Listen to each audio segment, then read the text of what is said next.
Hey, everybody. So we are on the top of page 15. We're doing number 12, connection. So this is associated with etheric chords somewhat, and etheric chords are just our connections between us and the people around us.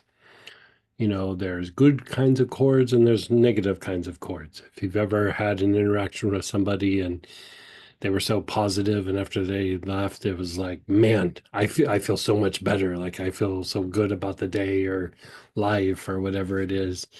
There was, that person was emanating a certain kind of energy that impacted you, and then on the flip side you had an interaction with somebody, and after they leave you're like, that person was sucking my will to live. Like I feel super depleted, and that idea of a energy vampire or whatever. I don't know. Most people aren't energy vampires, but there are a few people that float around that are kind of like that. But um, mostly it's just our interactions with people. And this improves a deeper or stronger connection in a positive way to the people around us that are important to us or that we have a connection with. But also, it increases our ability to let go of people or connections with people who are negative or that we need to detach from and move away from. Somebody who's being difficult at work, or that Uncle Bob in the family that is just obnoxious. It helps to put a little distance between us and that person. And the idea of both working with etheric chords and here with the connection support where we're working the aura is you are diminishing to a certain extent lower emotion so that we don't feel as triggered or we don't have such a negative response to people like this, and instinctive responses. And another way of saying instinctive responses when they're coming from other people um, can be like a form of psychic attack or um, verbal and emotional vomiting all over you. If you've ever had somebody just blah, kind of go off on you or whatever. Um, some of that was homeostatic emotion and some of that was instinct, and, they got triggered for whatever reason, and it helps to clean these kinds of things up. And it kind of hopes to make the body less absorbent to negativity from people, but strengthen the connections between people that we have positive interactions with. So, with that, pull out your blend, which is connection support. If you were doing this at home, it would be a good thing to combine with using etheric chords or etheric chords premium or rue, something like that, iron bark eucalyptus. But you have your connection support.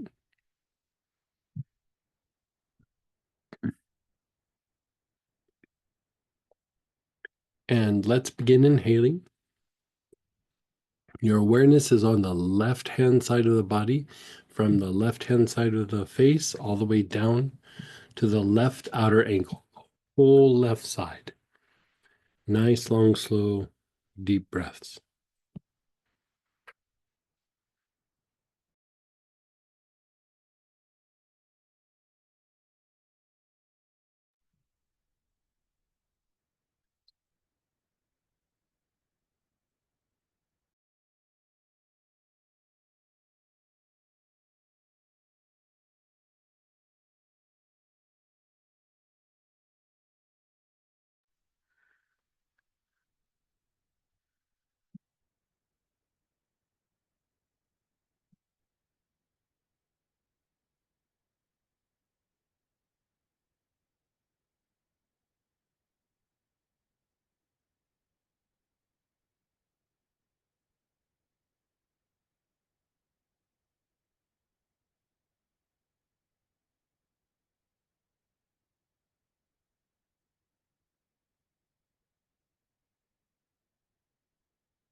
Take a nice, long, slow, deep breath.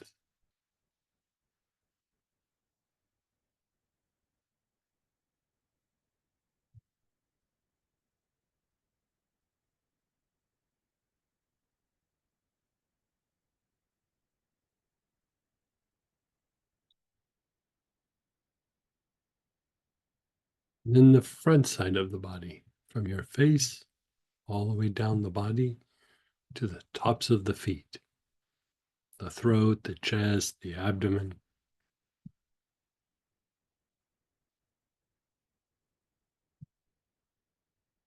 down the fronts of your legs to the tops of your feet.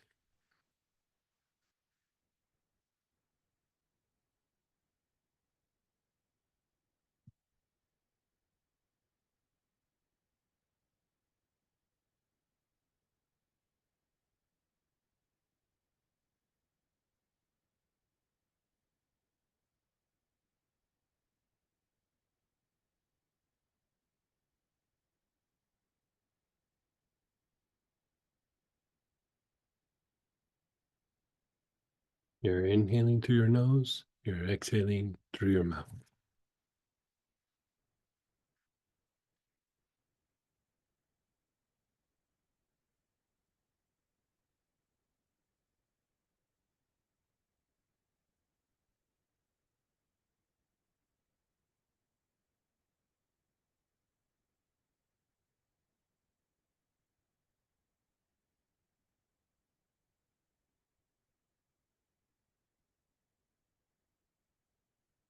Now let's go to the right side of your body.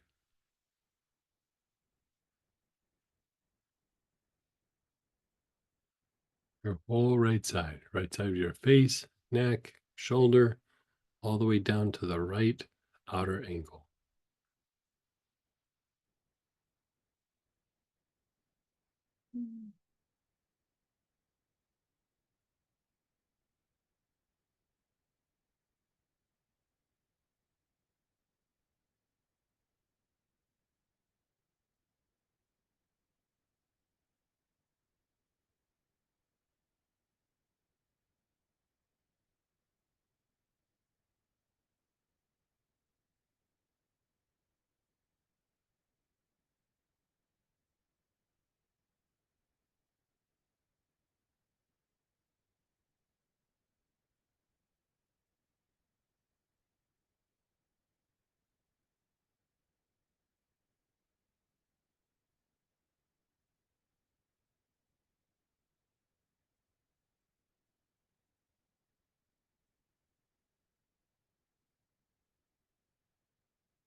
Your awareness is on the back side of the body.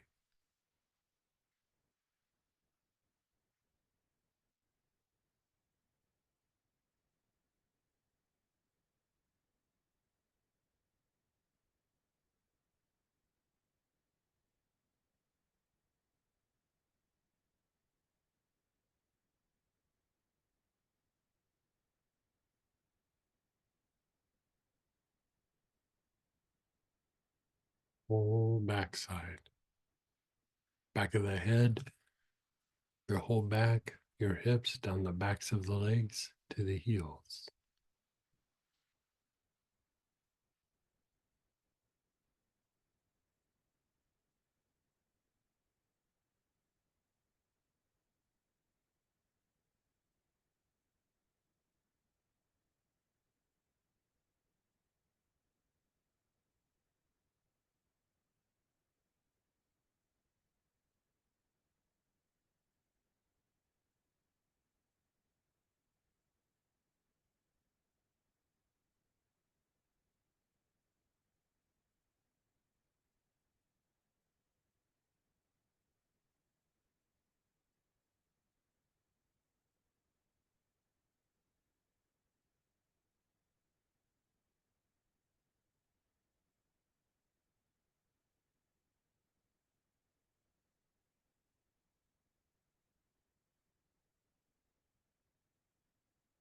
And then just pause and be still.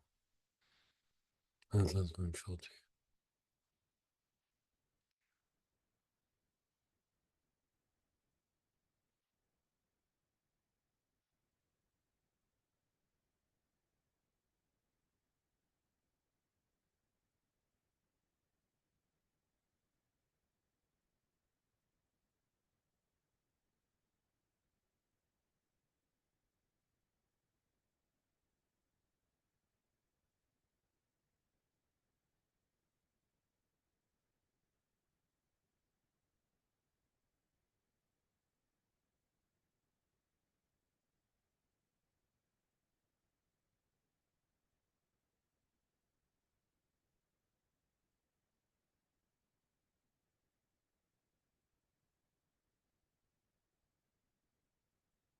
Now, that's one that you do for the, maintenance, or you're doing a stack, or you're integrating it into a process, like maybe with the chords or something like that. But now let's do the advanced approach. The advanced approach you might only do once or twice a week, or just maybe whenever you feel you need it. Holidays coming up, you're going to be with the family, you're dealing with somebody difficult at work, or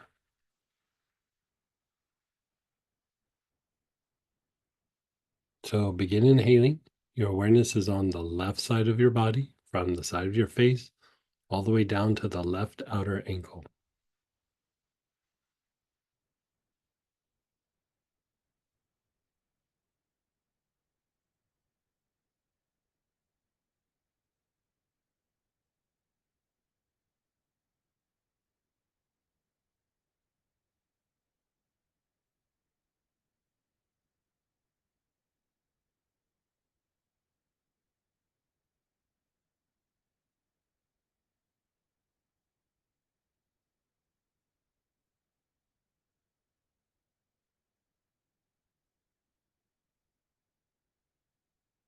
Nice, long, slow, deep breaths.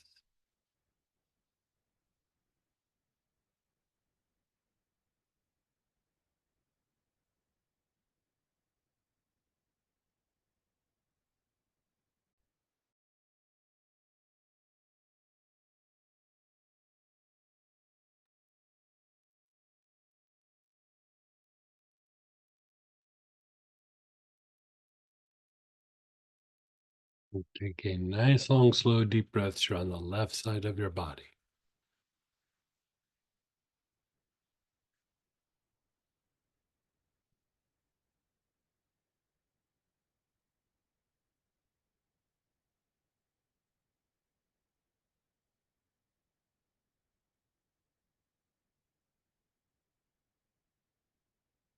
Now let's go to the back side of the body, your whole backside, back of your head, neck, your whole back, the backs of your legs, all the way to your heels. Nice, long, slow, deep breaths.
Taking nice, long, slow, deep breaths down the whole backside.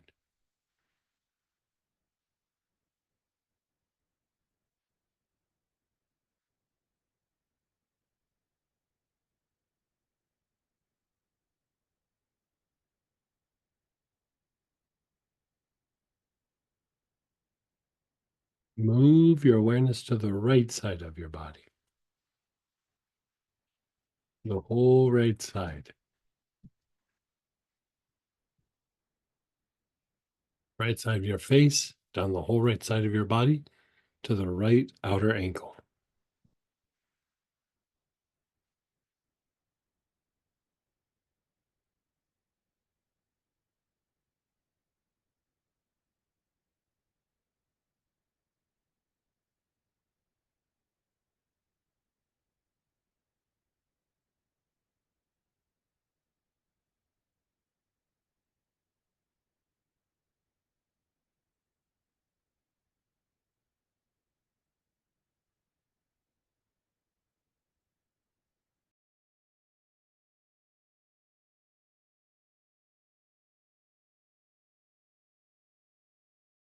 Mm.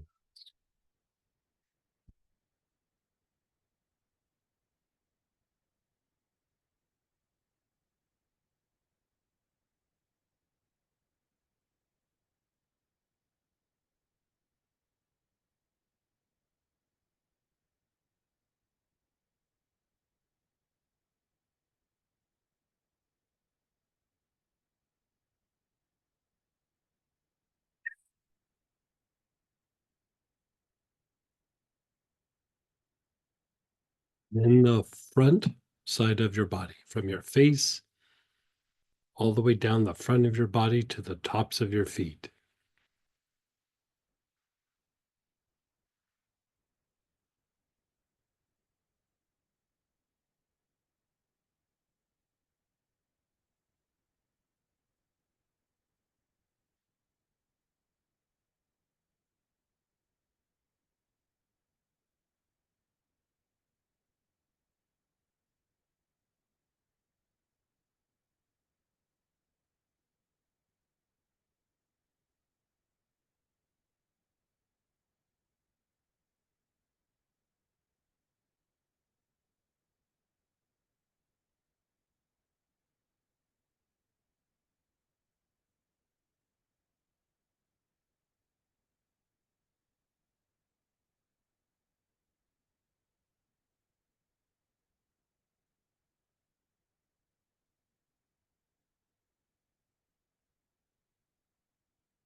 And then just pause and be still.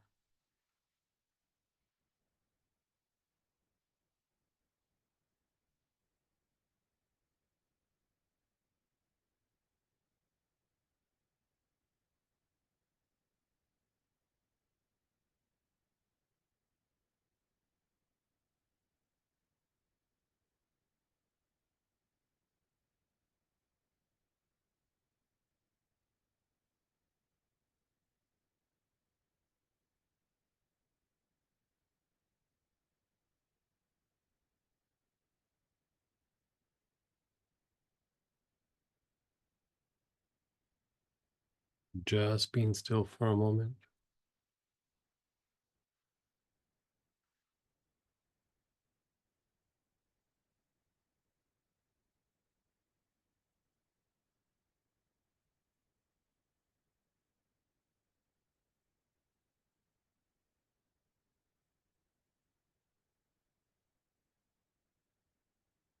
Now, begin inhaling. Your awareness is on your knees. You can do your whole knee, or at the very least, do the backside of your knee.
You're taking nice, long, slow, deep breaths.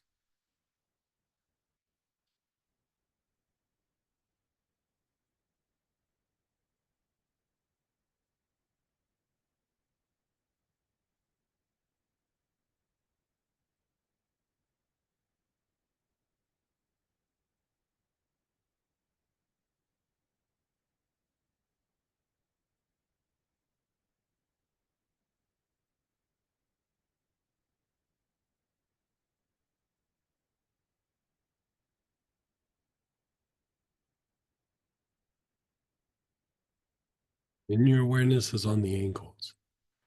It can be the whole ankle or at least the front part of the ankle.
The soles of your feet.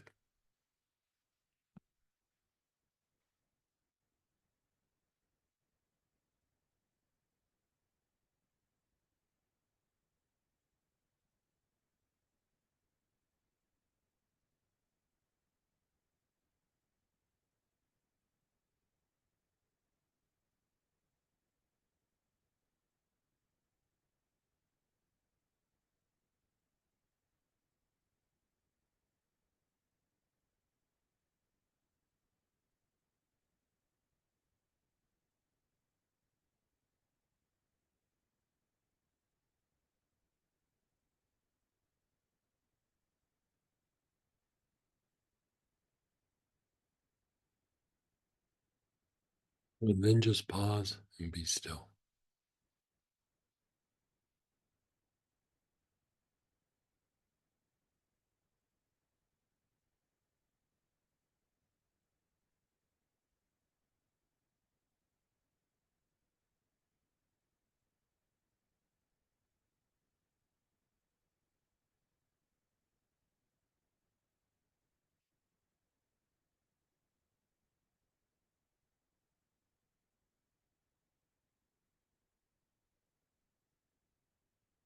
Today, we're going to do the four quadrants again.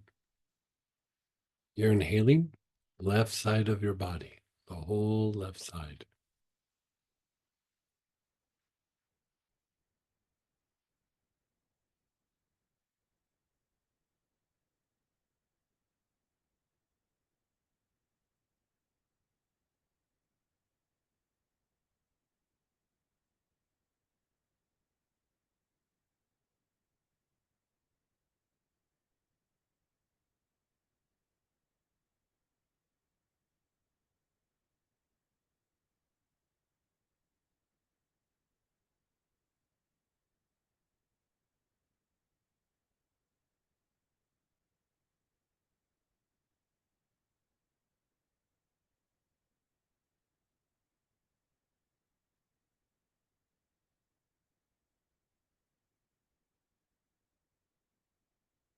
Your awareness is on the front side of the body, your whole front side, from your face all the way down to the tops of your feet.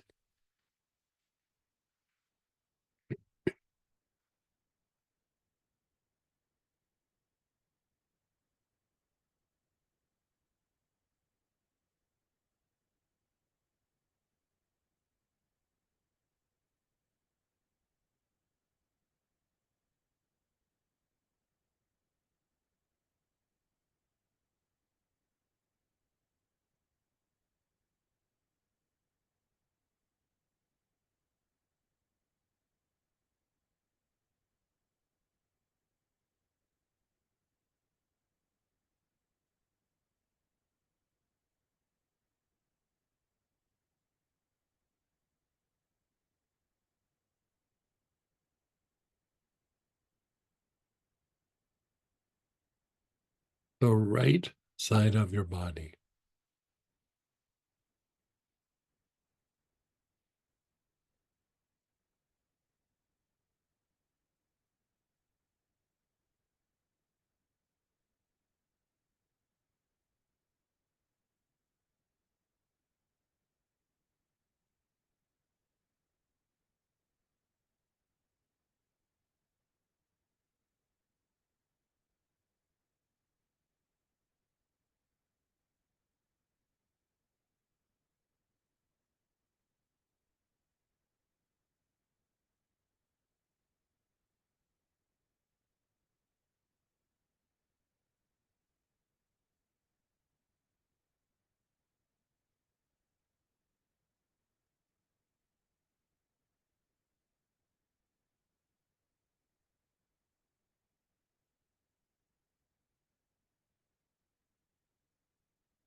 Your awareness is on the back side of the body, the whole back side.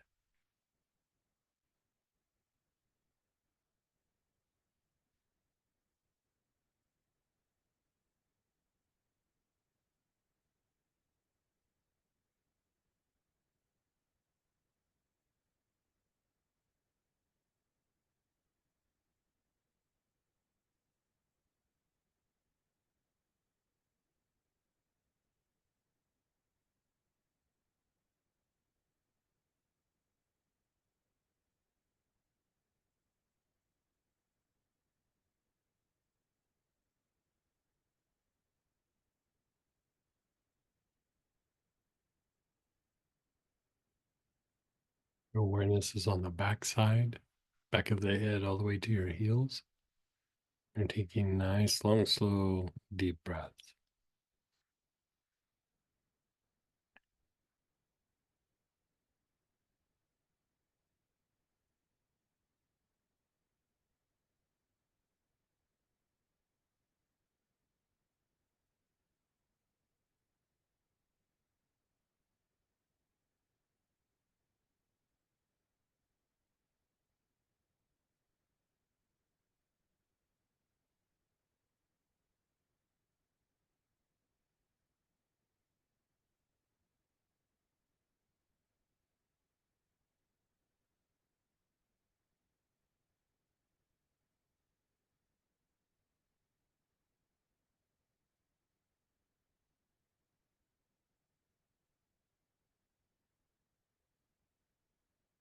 Just let go.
Let's begin inhaling again. Your awareness is on the brain.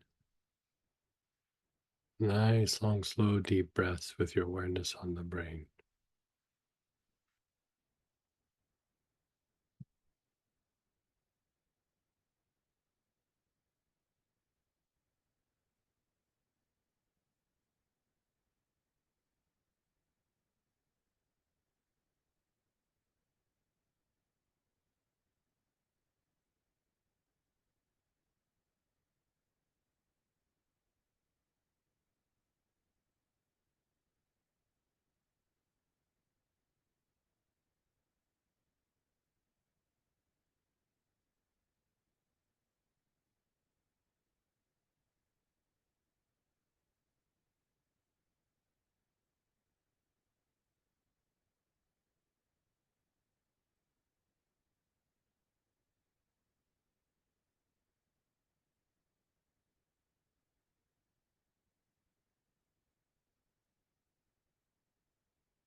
Okay. Transmutation. And your spine. Your awareness is on your spine. Yeah, it's transmuting.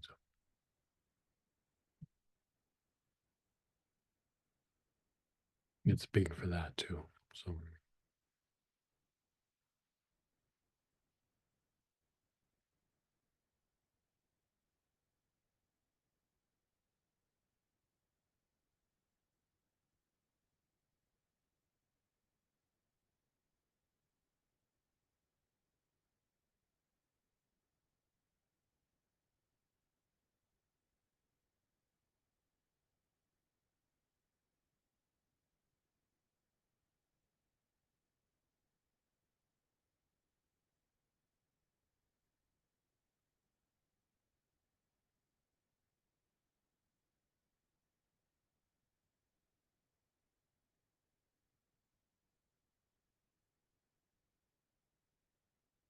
your brain and spine both at the same time.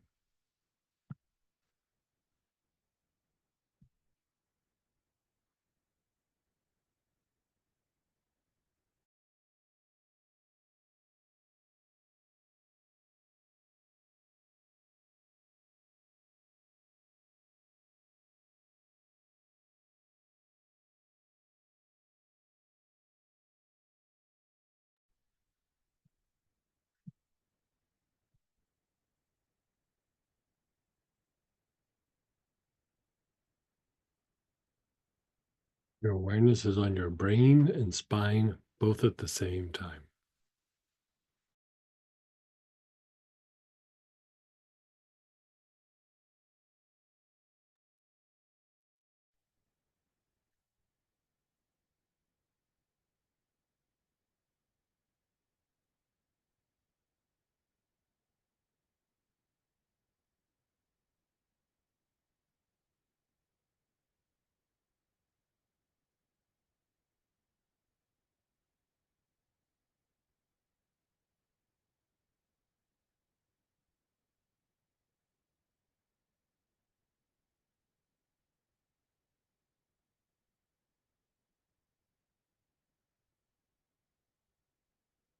Your awareness is on the brain and soles of your feet.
And as you inhale, move your awareness up above the ankles. As you exhale, down into the earth.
Just pause and let go.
Okay, notice how you feel, your body, your emotions, your thoughts. How does that make you feel?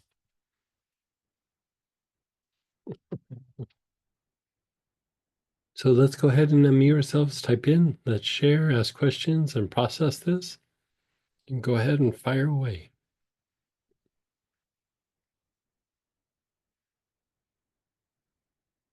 Wait just a sec, guys.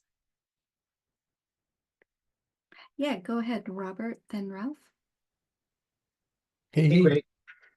Greg. First off, this has made me yawn. Oh, Uh, nice.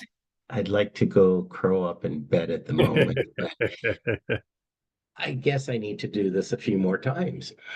It's well, like if you think about it, like you might not have anything going on, but you have clients, you have people with both your computer business and people you do healings with, and you know what I mean?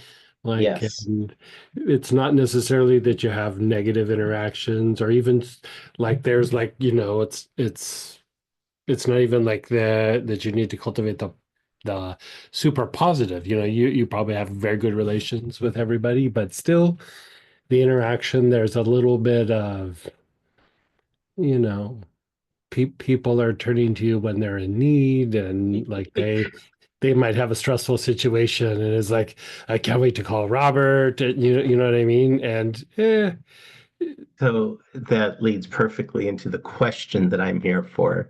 mhm. I have a client who is considering divorcing his wife, Oh wow.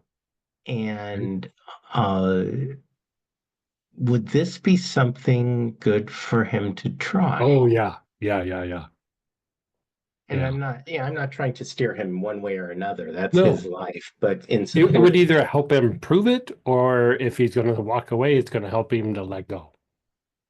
he's had some realizations in the past 2 weeks that Yeah, I think he's finally decided to divorce. sure. But now there's still the process of doing the divorce, and it's not necessarily going to be very pretty. No, So, very rarely is it chill. You know what I mean? It's usually, right. It's pretty yeah, contentious most of the yeah, time. yeah. Uh, so just a thought, is there a stack we could do for divorce? Sure. The divorce stack. This would be this. Um, Let me just think this out for a little bit. Definitely limbic system. So splendor. Um,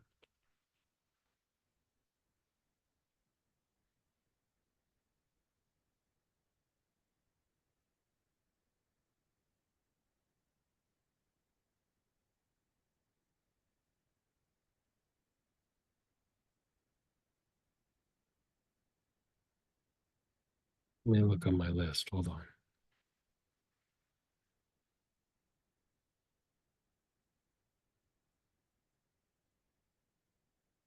relationship support? What is it? Relationship support?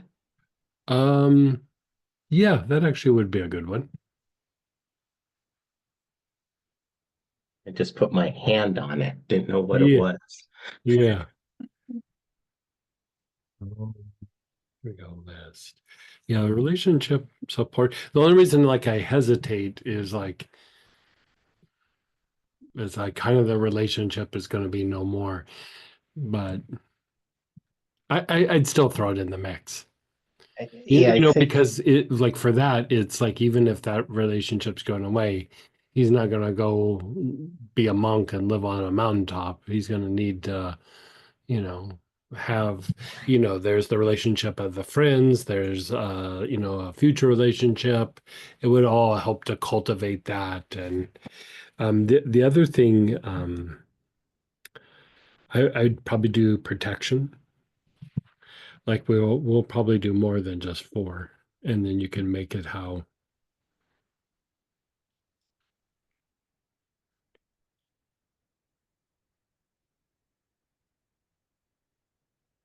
take through them. Yeah, let's see here.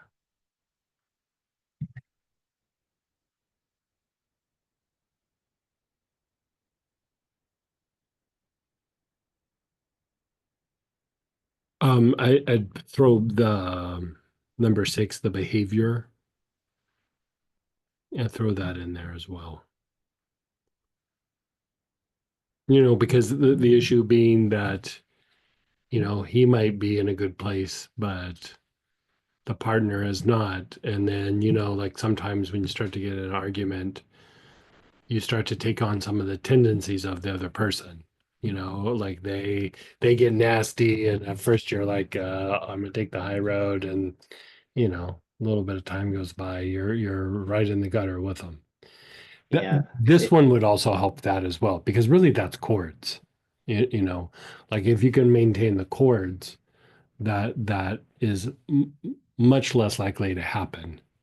But between like this and like limbic responses, protection, I'd even throw instinctive response in there. But I think with those, you can have them do a big stack, or you can rotate them around a little bit. But that would be my divorce stack. yeah.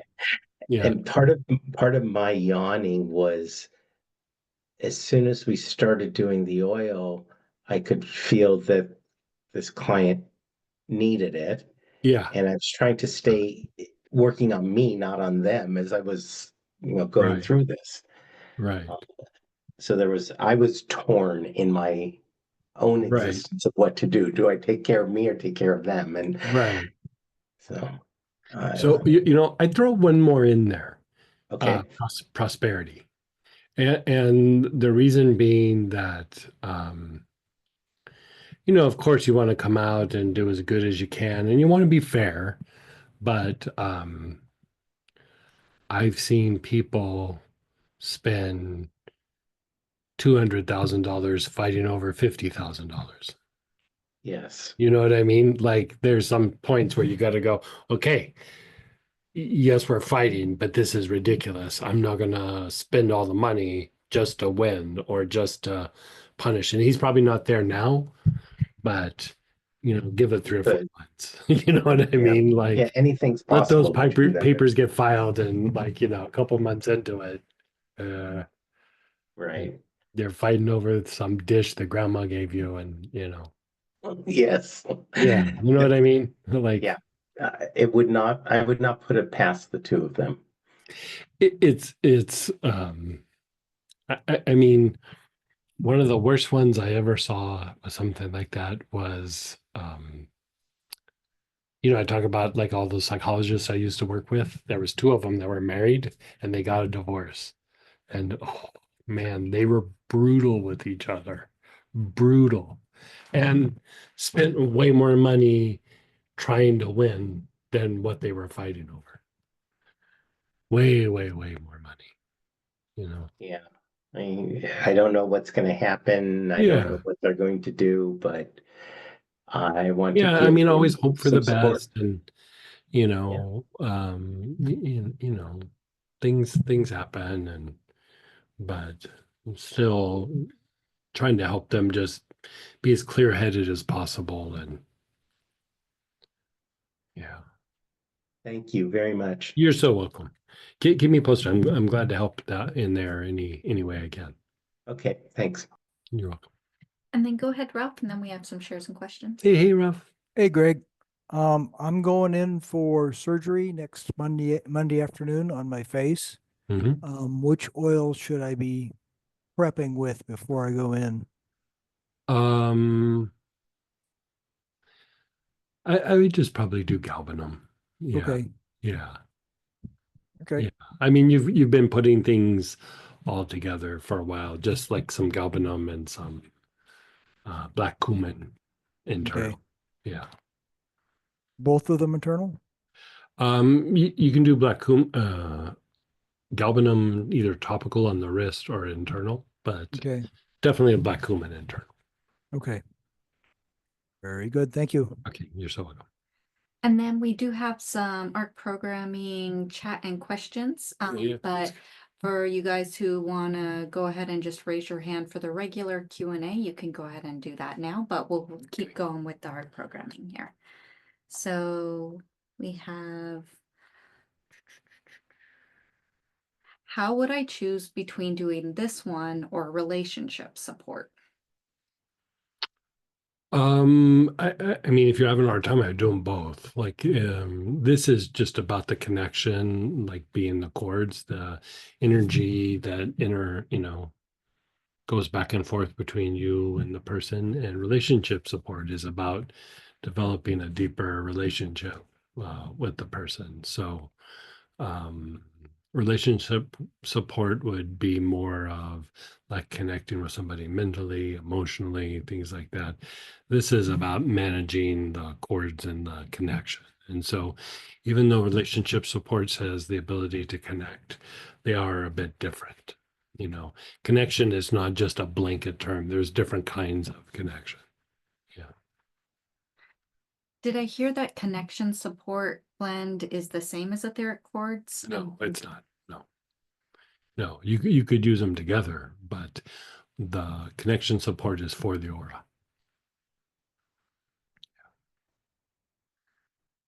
What oils are in this blend? Good question. Let's see.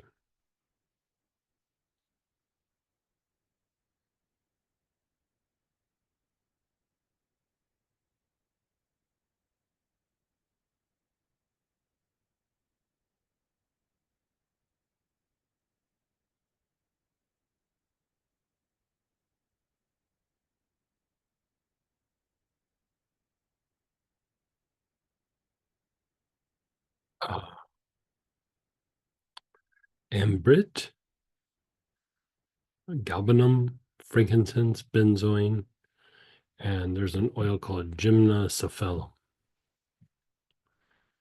Yeah. Feeling very soothing, calming, relaxing, and sedative. Good. Sweet, beautiful, fragrant oil blend. When doing the knees, I felt very cooling, tingling feeling, and the same for the feet. I'm feeling strong connection with my spiritual teacher. Thank you so much. Good. Yeah. Very good.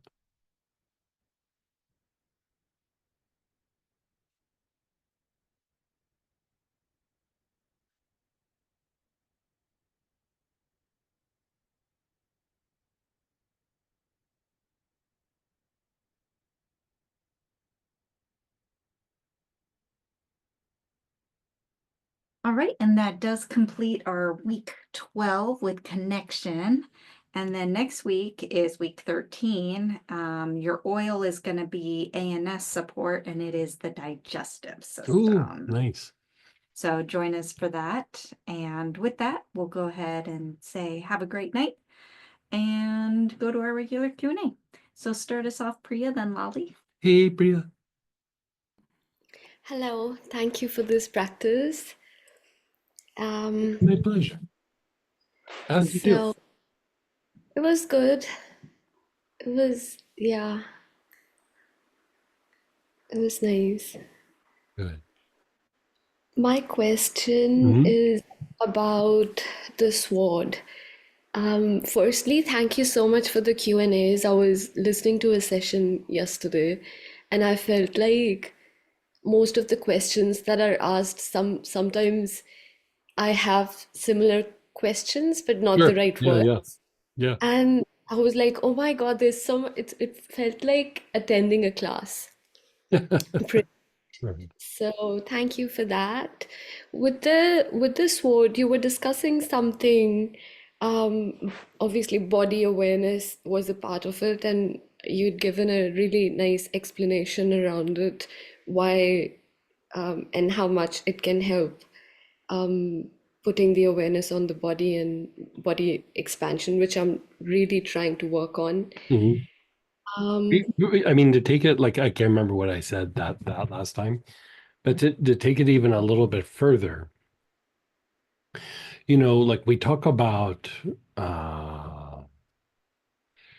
it could be any sort of psychological thing, but like if we look at the balancing of the nervous system, the fight flight versus rest and repair, fight flight is more than just fight flight. It's the part of the nervous system that's about action and doing things.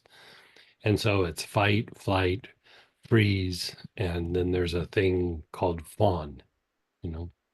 And so these are different aspects of that mechanism.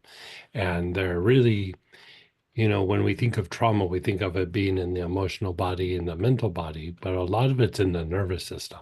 Like it's in the body, it's in the tissues, and it's in the nervous system. And if it's been there long enough, there starts to be an imbalance between that fight, flight, freeze, fawn, or just really action and activity and our ability to repair ourselves. And so the rest, repair, digest, and the the thing about putting your awareness on your body, it helps with expansion and it helps with we do that even with the oils. We do it with the sword. We do it with some of the mystical practices or the inner practices with some of the tools. But even with the oils, we do something like that. And part of what you're doing is, you know, even with Astara Lama Yoga, you do the breathing where you inhale up, exhale down, and then you be still, be aware, and your awareness is on the body. And what you're doing is it's helping the nervous system to shift or to change. It's based on the idea of neuroplasticity. And so by having your awareness on the body, you know, be it that an old feeling comes up, a trauma comes up, you're working on like being triggered in the event, and your brain and your nervous system creates these like loops, right? They keep creating these loops. And so the longer they've been there, the stronger these loops get. Like, you like when you think of the idea of being triggered, you get triggered and then you engage this loop. Like, and you just like, you don't really choose these responses. You just start having these responses over and over again, right? You kind of do the same kind of response that you did before. And so the idea of putting your awareness on your body and just observing it starts to shift the body out of held trauma in the nervous system, and it breaks down those loops. And so that's the whole premise of Lama Yoga and sustained awareness and putting your awareness on the body and the use of the sword or the purba or the dorje, where you're putting your awareness on the body, or the oils. When I go, okay, now where do you feel it in your body? Think of a person, now feel it in your body. Instead of waiting for the situation to trigger you, you go, I'm going to think of that person who's a jerk, and then I'm going to feel it in my body. And what you're doing is, for one, you're balancing the nervous system. You're helping the brain and the nervous system to change, and you're breaking it out of those loops. And so you can do it a lot of different ways, but basically you're helping to break out of that fight, flight, freeze, and fawn. And fawn just means like overcompensating, self-abandonment, just kind of letting go of yourself and just, being too, like, let me even look it up. I have it written down somewhere. I have like 3 or 4 things written about that. Give me just a sec. Trauma loops right here. Yeah, people pleasing, self-abandonment, and over-accommodation is fawn. And so there's different ways to go through and break it, but one of the best ways is by like listening to the body, and like even the idea of working with like sound healing. A lot of times with sound healing, people are just doing the sound and they're listening, and it's relaxing to the body, and it kind of helps shift the nervous system. But to really do sound healing well is before you even do sound, you start paying attention to the body, and you kind of feel deeper into the body. And you'll notice that, a good piece of you will feel very relaxed, but especially the closer you get into like where the bones are, like, like deeper in the body, there's like a little low grade agitation, and like you just kind of sit and you feel that kind of agitation, and just that will start expansion and relaxing it. But the idea of like deeper, like Buddhist practices where they work with a bell or a bowl or a gong or something like that, is you really tap into being aware of the body. And then as you kind of sit and you're aware, and we do this with oils too, as you sit and are aware and you start to tap into that, then you use the oil or the sound to like shift that part of the nervous system and break out of these deeper loops. And so, any variation of that, it doesn't always have to be the same, because the idea you're trying to break out of a loop. And so that's why a lot of times when I teach some of these things, I don't go, do this, do it this way, like for 45 minutes, 3 days a week, Monday, Wednesday, Friday. Like I don't want to create another loop, right? Your body will make them at some point, but we want them to be organic. You want, even the idea of like Lama yoga is your body's going to create the loops, right? It's kind of what I call intellect and homeostasis. But what starts to happen as you start to have greater experiences that are not about trauma, not about your lower nature, and not about fight flight, and not about like the freeze or the fawning or any of that, and you start to have these other experiences, and then you're listening to your body, you're shifting your nervous system in a way that your body like experiences that and integrates it, and then at some point it starts to go, let's make a loop out of this, right? It's going to make a loop at some point, but it's like you're getting to choose what the loops are, where when we're coming from trauma or from just the crap that have happened to us in the past, your loops are just it, like, because when I say trauma, like, I mean, we could just talk about that word for like a while.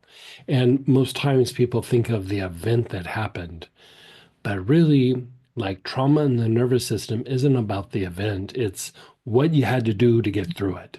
Like that's the best way to say it is, what did the body have to do to get through that trauma, or to get through those micro traumas, or to get through that series of traumas?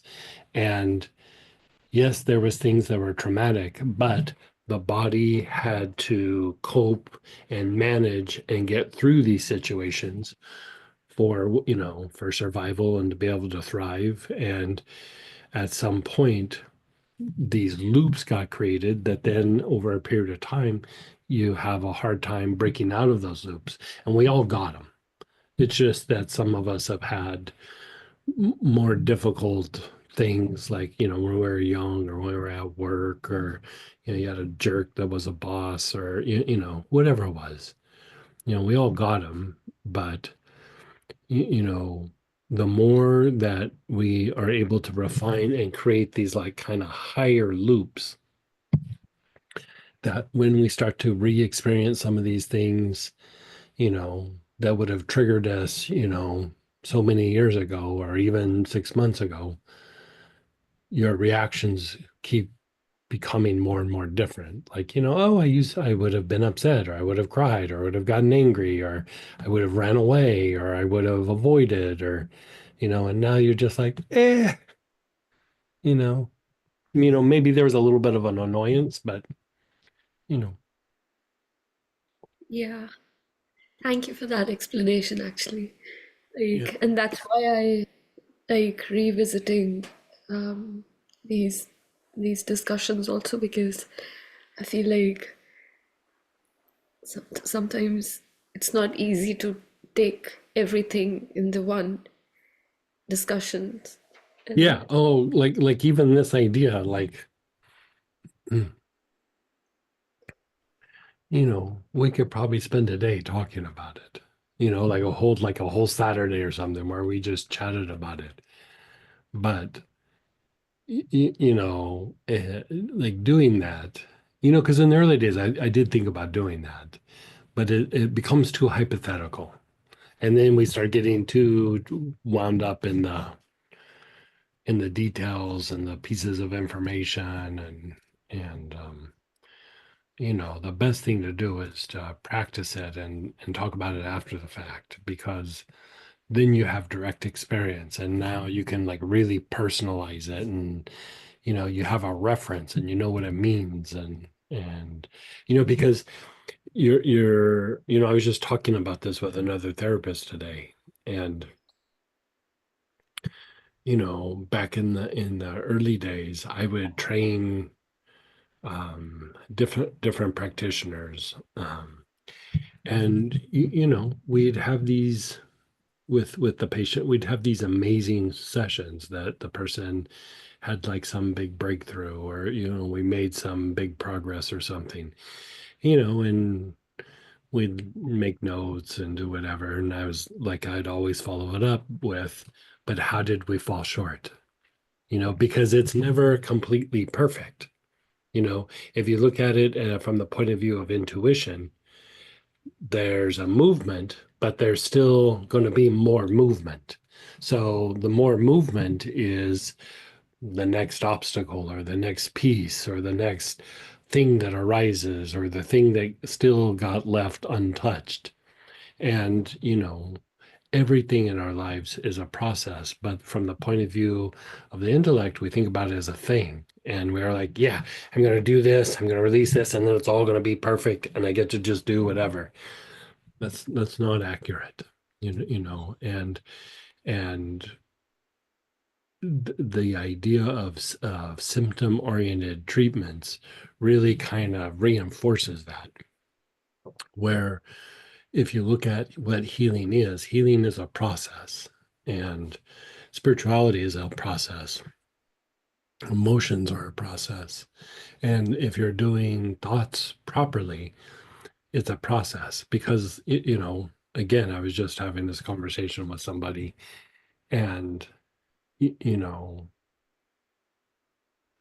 the point that I was making, they were asking about like how to deal with something. And it's like, it's not the pieces of information that have been gathered up. It's not the facts.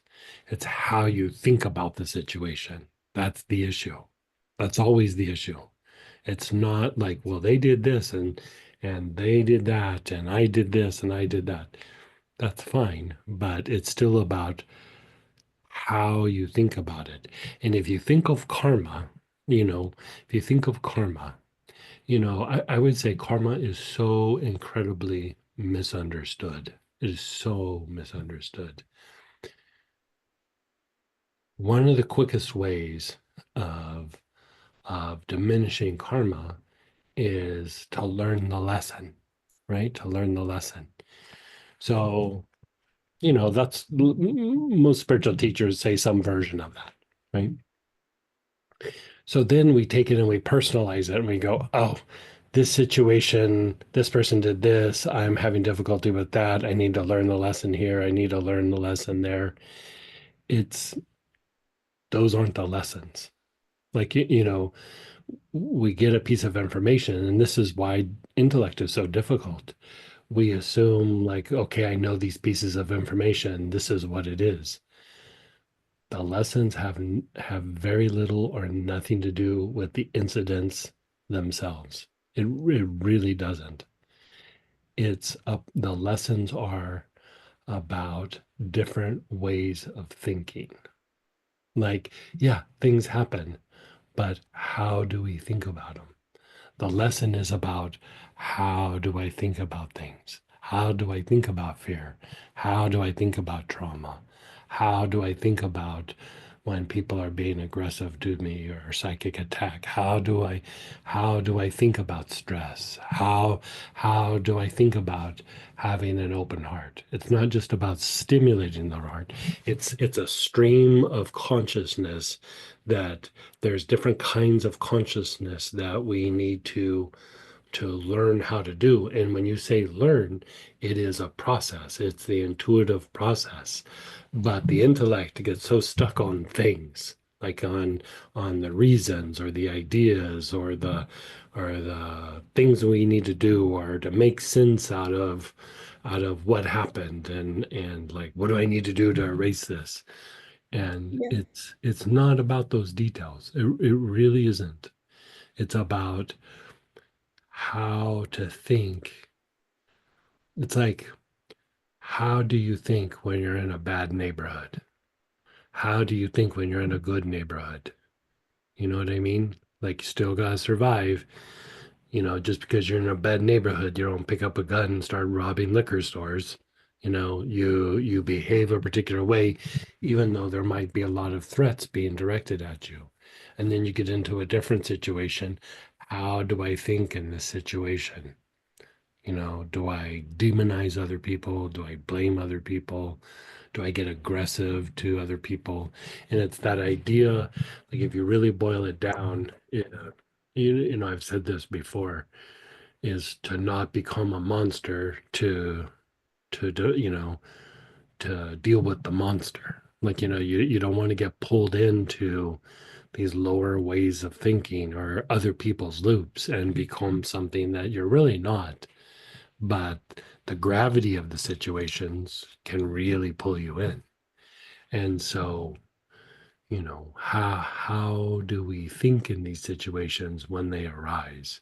It's not about the facts. It's not about what happened. It's more of, even if it happened, how do we shake it off and not lose ourselves in that situation? That is actually the lesson, is the movement, the flow, like that you can be in a difficult situation and not become the monster or not, be whatever, that you are still staying aligned with your nature, your higher nature. I feel like it's difficult to be aligned when your nervous system gets so quickly out of sync. Yeah, yeah, yeah, I agree. It is hard. I mean, that's part of the thing, is tempering the nervous system, healing the nervous system so that these things happen. But remember what you said the other day is like, I don't even know what's happening. Something's happening, like it was good, but like something's happening and I don't understand. That you getting the way to think. Like it's arising in you. Like you're So getting there. Yeah. It's just yesterday, it's a lot of little movements. for everybody, even the Dalai Lama, a lot of little movements. It's not like he's like, I'm the Dalai Lama, I have arrived. You know, look at the things he has to deal with. He has to deal with what happened to his country and his people and, all these things. He takes on an even bigger role, but just because he's the being that he is doesn't mean that he's just like, it's all dialed in, I'm good. It's still this process. Even the Supreme God is still evolving. So this is gonna never end.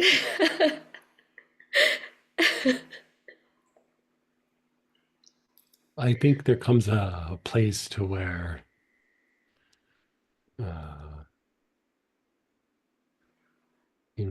when you're just essence, it's very different than when you're in a form. Well, right It now it feels still happens, but the thing that being in a form does is it makes the essence refine much faster. And so it's an accelerated path. Yeah. yesterday was totally different to how I'm feeling right now. Yesterday, Mhm. I had my appointment, and usually after my appointment, my energy is down and just mind spiraling and whatnot. But I got home, there was a parcel outside. I had to put a table together. Usually, I would just leave it in the garage and just, yeah, just try to avoid doing such Mhm. putting things together kind of stuff. And I don't know what I felt like who's doing things through me, Right, because exactly. I got the box Yeah, inside, I undid it, I put everything together, I got my drill machine, I have hardly ever used it, and the way I was problem solving was not me. right. It was Well, it is so, you. It's just a part that you are getting acquainted with. It's always been there. It's I always been. was like, It's what? but you're describing exactly what I was just talking about. Like it's not the things, it's not the incidences, it's not the to-do list. It's the flow, it's the movement, it's the process. It's like you said, like normally you go see your counselor or whatever, and you come back and you're like, oh, that was rough. And now it's like there's still something moving through you. And even though you might have been talking about difficult things, you still have this movement or way of thinking that even though that happened, you're still you, and you're still moving, and there's still that process and that flow and that way of thinking. Yeah, I mean, I've watched it happen with you over a period of time, and it's gaining momentum. Yeah. But It's like where a snowball. It starts small at the top of the mountain, and by the time it gets down at the bottom, it's quite large. The momentum will keep increasing. I think I'm scared of the dips, like how I am today is not how I was. And the difference in the two sometimes is so big that even that becomes difficult for me to understand what happened overnight. Like, Yeah. how is it? But yeah, Oh, there's always ups and downs, but just keep doing the work you're doing. You're doing good.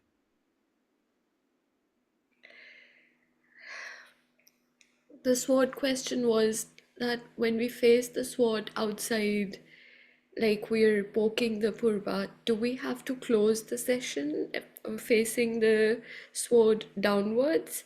No, Or, up, like up at the head. yeah. So we face the sword outwards first? No, you No, always start doing stuff with the head. okay, okay. I Yeah, got you. I yeah, think it was from a different Q&A that I was listening to, and I think you were saying how the purva, we poke it outside. Think of the situation, where do you feel it in the body, but then you face the sword outside. I may have misunderstood it, but the last sword session that we attended, it was up. So I'll just do that. yeah, yeah. Do the thing we did last time. Yeah. No worries. Thank you. You're so welcome. And then go ahead, Lolly, then Megan. Hey, hey. Hey. So yeah, so that little session was nice. Again, I don't even understand how I'm like, oh, now I'm out and I don't know where I'm at. Yeah, So yeah. thank you. My specialty. Yes, thank you. Yeah, the weekend was really good. The Yeah. weekend was like so many it was super relaxing, and always afterwards, like my mind is quiet Yeah. and I get things done, and I'm just so thank you. Yeah, I was what day was I doing it yesterday? I was writing the one for that's in 2 weeks, the free one that's the nervous system and muscular system and the skin. And like I kept like saying to Samantha, this class is amazing. I wonder what he's gonna talk about. I want to do it. Like it's just like, oh man, those classes are so good. Yeah. So yeah, well, thank you. Yeah. Well, a few things going on. I mean, overall, my mind feels better. I'm going to bed super late, but I'm forcing Mhm. myself to sleep more. So I eventually Good. get like Very somewhat good. of a decent amount of hours, but still going to bed in crazy hours. Okay. So my eyes, it's not worse. So yay. Maybe slightly Is it getting better. better or is it about the It's same? one of those, like, when you look at something for such a long time, you can't really tell. I Yeah. think I'm there. I think there's slight change. I think it's a little bit better. I've been good about the compresses. I found actually better ones that I don't need to put in the microwave. Okay. So they actually stay warm for longer, so that works. Oh, good. I've Yeah. been working with the helichrysum on the sides. I've actually been working on it actually on my eyelids a little bit, but Ooh, doesn't I that burn? no, because I No? I used the roller ball and just a tiny Okay. bit. And I mix it with something else that's a little bit thicker. Mhm. It seems to maybe doing something. So I don't know. So I really, again, I need to resolve it. I'm not as stressed out about the situation, even though it's been like a month now. Um, I'm doing all the other things. I'm taking all the things, so the adrenal support, the ANS, How the much thyme. how much helichrysum are you using on other parts of your body or internally? And the last couple of days on my body, actually quite a lot. Okay, Because good. I got the Okay. Yeah, ointment you're doing all the right stuff. and I Yeah, you're used it doing all the earlier right and it feels really good. Yeah. Like, because I was like, I need to move things. So I'm still taking, the golden seal and all the things we talked about. There's one thing that you told me not to do, but so you told me to wait with the cinnamon Mhm. and not take it. I don't know. I felt like when I take the cinnamon, it kind of makes me feel like everything is a little bit stronger and I have more, like I can handle things and people in the world Okay. a little bit better Okay. in a way. And I mean, it is helpful for like a bunch of the other stuff I have going on. Yeah, I mean it's going to jumpstart all the systems of the body. And so Yeah, and so do you think I should still yeah, if wait it's with working it? for you. Yeah. I'm fine adding that. And then on the Yeah. weekend we talked about adding the angelica as well. For the nervous system and for like balancing things out a little bit Right. more. Right. For the gland. Right. Yeah, for the glands, yes. Still wait with the 3 wise men. Yeah, either frankincense or myrrh, or So because the start angelica is more for the depletion and balancing it. The frankincense and myrrh stimulates the function of all the glands. Right. So when we talked about that, like maybe a couple of weeks ago, you said to wait, but do you think I can start adding that already Yeah. to Yeah. all my 20,000? Yeah. No, But like, it's like what we were talking about. I can't remember when, but it was like, you're doing a bunch. And so like, I just don't want you to have like a breakfast of supplements and oils and you know what I mean? Like, yeah. So right yeah. now I have about 6 of them maybe in the morning, Okay. and Yeah, then 4 that's of them. okay. Because I can kind of alternate a little Sure. bit and see that I'm not. Yeah. Yeah. Yeah. Okay. Yeah. Yeah. You're good. Do you think there's something I'm missing here? No, you got plenty on your plate. Like I think it's just some time now. Yeah. Okay. Plus, like the classes like last weekend and the one coming up in a couple weeks. Um, Also good for the things that we talked about, how like the state of the body was like, like different systems were having their own like stress issues. The Mm-hmm. system itself got stressed, and you've been unwinding that. And so, Yeah. like even like you said, like now it doesn't feel like, even though things are taking a while, it's not like a crisis. You're like, yeah, of course I want it to be resolved, but at the same time, it's not like throwing your body into like a deeper like stress state. And Yes. most of that is physiology, like that is just pure like nervous system.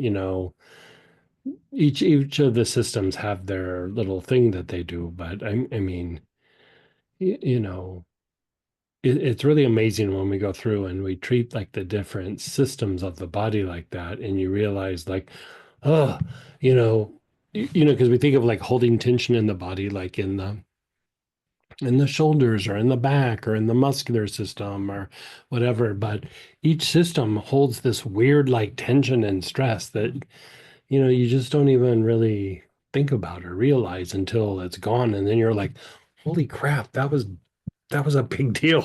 Like whatever that was, it was significant. And I think the more that anybody spends time doing that, it's just you keep going deeper and deeper into harmonizing and balancing the nervous system, um, and all the body systems. But there's these like kinds of balance that you start to hit that really just helps the body to heal and helps you to have like just really kind of chill emotions, and allows the mind to stay quiet, and how we were talking about just a minute ago, not getting sucked into um uh, like a way of thinking because you're dealing with a difficulty or a difficult person. And so often we think of things in the West as very symptom oriented, and sometimes that can work, but most times I find it produces a very shallow effect. And the things that you're doing and the things that you're addressing, in the moment, you're undoing the manifestation of some of these symptoms. But long term, if you look back, uh, like from 6 months from now, and you look back, you're like, God, I feel so much better than I did 6 months ago. You're moving in a direction to where your body is going to be different. Yeah. It's not just And trying to deal with a symptom and then like, oh, I have to do it all the time. It can't sustain it. It can't, mhm. little something, and boom, it happens again. And yeah, it's a reconditioning that takes a little while, but once it starts to happen, um, it produces a very noticeable effect. Mhm. It's very hard to teach in the West this, because we're taught to think so differently about it, you know. Yeah.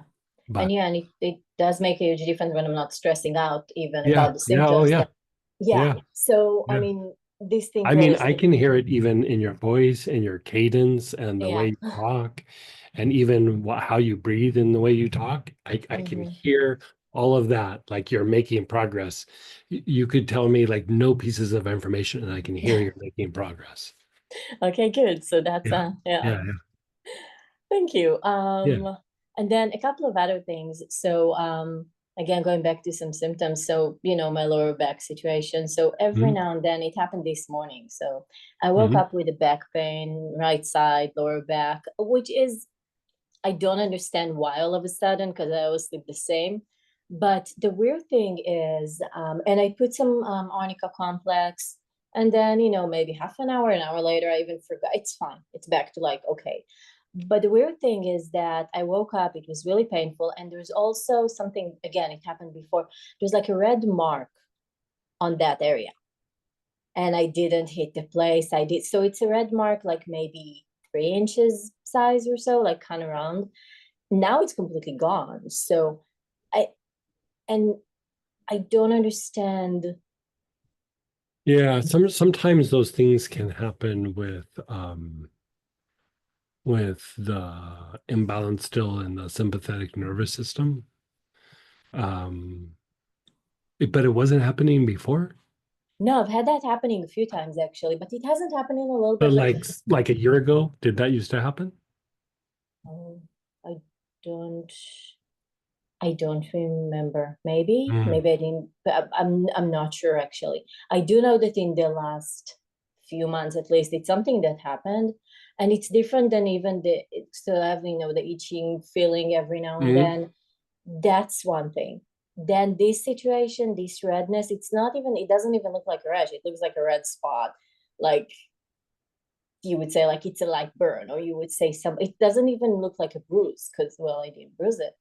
And I looked at it like a few hours Is later that and hot or cold? Is it hot or cold? Like if you touch it, like when it's like that, is it hot or cold? it's not cold. It's not cold. Is it extra hot? But I'm not, you know what? I'm not sure if I paid attention. I think it's a little bit warm, but I don't know if it's like super hot. Mm.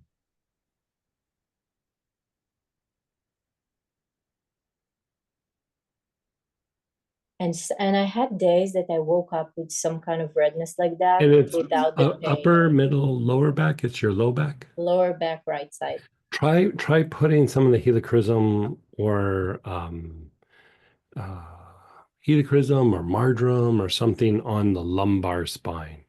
Right? Like, regardless of a symptom, just keep trying to unwind the spine a little bit and see if that goes away. So to do that, I mean, right now it disappeared and it's fine, but I'd you would do still it. do Yeah, it. but you would It's do. coming up for a reason. So Okay, just so try unwinding that lumbar spine and do just, that. yeah. Okay, so I mean, earlier I did, because I do on a regular basis something there. So now I'm doing helichrysum. So like once a day type of thing, or before Yeah, bed, once or a day should be enough. Like okay. I'd be curious to see if you do that for like, like a week, like what happens, like even if the back hurts, does that red spot come back? Okay. Yeah. Let's see what that is. Because I feel like it sometimes come Yeah, it's like probably an inflamed nerve. Yeah. sometimes it happens. Okay, even Yeah. without the bag, and then today it was both. So I was okay. Yeah. Yeah, and I'm good about helichrysum, and the last few days also vetiver on the spine as well. Yeah, sometimes like nerves will get so inflamed that they'll cause like a red spot, or like even like you see it in fingertips, like when people get into car accidents, they tense their hands up so hard and they hit, and then it irritates the nerves, and the nerves will start like poking out and they go in cycles. Like it'll be fine, and then they'll poke out the fingertips, and then they'll be fine, and then they'll poke out the fingertips. I mean, it doesn't happen often, but it can. Yeah. And so so with that, you're wanting just to take some of the pressure off the neural pathway to address that. And if it doesn't resolve, like I would try it with what we're talking about, helichrysum, unwinding the spine. Like I'd be very curious to see how that responds to the treatment. But mm,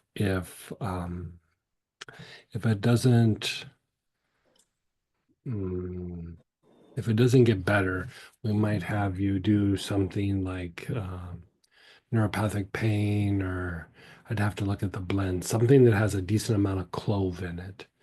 And the clove is very good for reducing an inflamed nerve. You wouldn't want to do just clove by itself. You'll want to mix it with some things like even a little helichrysum. But let's just see what this treatment does, because maybe it's also like a diagnostic. Let's see what happens with treatment, and then. But would APR do? For right now, I would just treat it the way we're Just talking do about. those. Yeah, Okay. and let's see what happens, and Okay. then if it's non-responsive, that tells me something, and if it responds, that also tells me something. Okay, I'll try. Yeah, and I feel like it hasn't happened like in a little bit, and now today it Yeah. was both. Okay, thank you. Perfect. And then, yeah, and by the way, the fingers that I mentioned that were a little bit swollen during the class, it's lasted for a little bit, then it was fine and it was gone. So it was like a weird, Yeah, it's horrible. Yeah, it's yeah. probably, yeah. Okay. So then, Yeah. and then one more question. So my nephew, I mentioned him before, 2-year-old, he has those rashes that come and go. The doctor saw him before. She said it's like asthma of the skin, which I'm guessing It's that's what what? she What is it? asthma, like asthma of the skin. Asthma of the skin. Asthma of the skin? That's how she called it, which in my mind, it's like eczema, basically. Yeah, that's Okay. That's Okay. how she called it. Yeah, that makes sense. She told my Honestly, sister. for a little kid, I'd just try lavender at first. Yeah. So right now what she's doing is so she's doing chamomile Yeah, what chamomile or lavender. yeah, so she puts the chamomile, I think maybe sometimes the lavender in the bathtub. I also told her to use the version of the what you call it, the body tonic with the chamomile, because it's been coming and going. Now it looked really bad. Like she sent me a picture yesterday and it looks something like a combination of hives and maybe eczema. And he gets it on his thighs a lot. My train of thought is that like the liver that's not. That sounds like an imbalance in the nervous system to me. I mean, they could still throw the liver off, but that sounds an imbalance of the autonomic nervous system. And so it could be also partially immune. Could be, is the child having any digestive issues? I'm not sure. Like, is he pooping on a regular basis? Is he taking his food? Is he I getting weird after some of his meals? Like, is he I not kids are not going to always eat like the thing, yeah. but is he like eating the things that are put in front of him? I'd ask her a bunch Okay. about his digestion, and Okay. that would also be, yeah. So is there anything other than like really putting like the lavender chamomile in the Lavender what she's taking? chamomile, normally with kids, mandarin can be very soothing to the nervous system. We might even want to do mandarin petitgrain, but I would say just regular mandarin at first, maybe. So I mean, she has that because she has the kit. What can she do with that? That's easy. Like a Really drop easy. in lotion, like a drop and then rub it on the arms and legs, and Okay. you could diffuse it in the room, like when he sleeps. Okay. Just So a because few drops, yeah, because okay. you're wanting to calm the nervous system down. That's You and know that's the what's thing with little kids is like when they're born, doesn't mean they're like in a neutral place. Like the body can be all over the place. Liver's not functioning like it should sometimes, and it eventually they grow out of it. But yeah. even when I was on the doing stuff on the ranch, and you know like the alpacas, they'd be born and usually they're on their feet within like 5 or 10 minutes, but you get some, they get up and you could see they were just like, they were just, you could tell they were spinning and everything, and you go, okay, well, let's give them 5 minutes. And a lot of times they wouldn't pull out of it, and so you just have to like shoot some stuff down their throat to balance out the nervous system, and then boom, they'd be fine. But just because they're born. I mean, sometimes there's just these weird problems that you just have to kind of troubleshoot for a little bit. And, I know he's 2, but, Oh sometimes no. it takes a little while for it to, And I mean, he had an issue. He used to get fevers really often. Now, yeah, not so that's much. for a little kid, that's liver. Yeah, and that's what we talked about before. And that's why I thought that here it would be like maybe the body's not detoxing. I didn't even think the nervous The system. liver's probably not functioning quite like it should. Yeah. That can be a common thing in little kids. But Time little, like just a little bit of time little, like and that should most times regulate that. so basically doing more of like the time lineal body tonic and not the I try to give it to them internal. Like I'd like put like a Yeah, in a glass of water, stir it, and then like a little spoonful from time to time. it's a great idea in theory. She's not going to do it. She's Okay. very, like, my sister is very, yeah. Okay. Yeah, I don't know that the body talk's going to do a lot. Okay.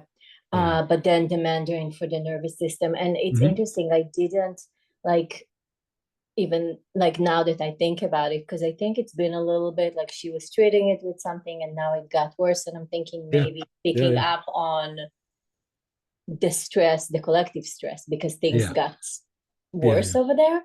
Yeah. Yeah. I've been reading. Yeah. Yeah. So, okay. Yeah. Okay. So, but I'll So, tell her, but yeah. still, just keep trying to balance it out. Yeah. Okay, because she goes to the doctor, she gives her like some ointment to put, and that's pretty much it. So, Mhm. okay, okay. Thank you so much. You're so welcome. And then go ahead, Megan, then Danelle. Hey, Megan. Hey Greg, how's it going? Hey. Um, the realization class, you said was good for trauma and PTSD, and Mhm. I finished that maybe a week ago with the recording. Is there a section from the class that you think could help the claustrophobia issue with me? I didn't I take would start with doing the cardiovascular system. Like I would do that, like, maybe not daily, but like if you have time daily, but like maybe 3 or 4 times a week. Okay. Yeah. Yeah, the respiratory system, I had a huge release. It was like a week of tons of sinus congestion. At night I had trouble sleeping a couple times because I couldn't breathe. It was really weird. And I thought, well, I'm not gonna do, respiratory again because it's gonna make it worse. I'm gonna wait. And I tried to wait, and it was still like so congested. So I'm like, what the heck? I did it again. It brought it down a little bit, but then I went in Auric programming and I did sinus support, and that Right. completely cleared my sinuses. So that Oh, was, nice. yeah. Like sometimes like you had perfect instincts there. Is that flushes some things out of the body, but it still like lingers in the aura. And so, like following it up with doing auric work after the fact can actually flush it out to a much higher degree. Okay, cool. Yeah, it Yeah. wasn't too severe, but it was funny. And so I don't know, like, what does that mean about me? Is there something else I should do with that?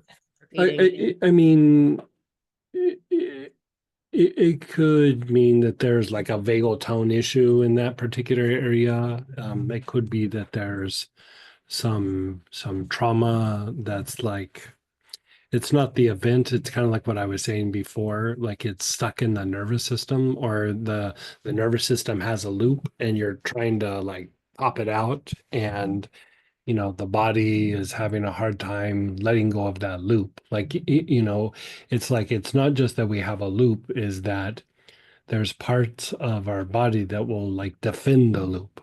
You know Yeah. what I mean? Like, and so, you're hitting on something, but I kind of like the idea of you like sneaking up on it a little bit. You know what I Hmm. mean? Like do the Hmm. cardiovascular system, because like that is also going to hit the vagus nerve pretty substantially. Okay. And calm that aspect down, and then eventually maybe go back to the respiratory tract, the digestive tract, and the urinary, tract. But I Okay. would say just almost like do the cardiovascular for a while, and then I'd go down to the urinary tract, work your way up to the digestive tract, and then revisit the respiratory part. And the thing is like all four of those are going to heavily impact the vagus nerve and your ability mm, to increase vagal tone, but it will start breaking those loops. One of the other things that if you feel like every time like something like you're working the respiratory system, and like you said, like it almost has like a paradoxical response. Um, Do you have like neroli? Like I think you have some kits that have neroli. Yeah, that is in the natal Yeah, chakra class. yeah. So use a little bit of the neroli because the neroli will like almost like help open up that area to be able to shift. Like the window doesn't stay open for very long, but it's almost like it opens it up so like something new can happen. And then eventually it'll close down, but whatever it is, it'll create a new loop. And so it's you So how do I use neroli in that case? Like, is there a you way I could use just inhale it, but you neroli could follow system? the same pattern. I mean, it's kind of built into the technique itself in that class. But sometimes if you need a little extra like boost, neroli will do it, and you can just follow the same pattern.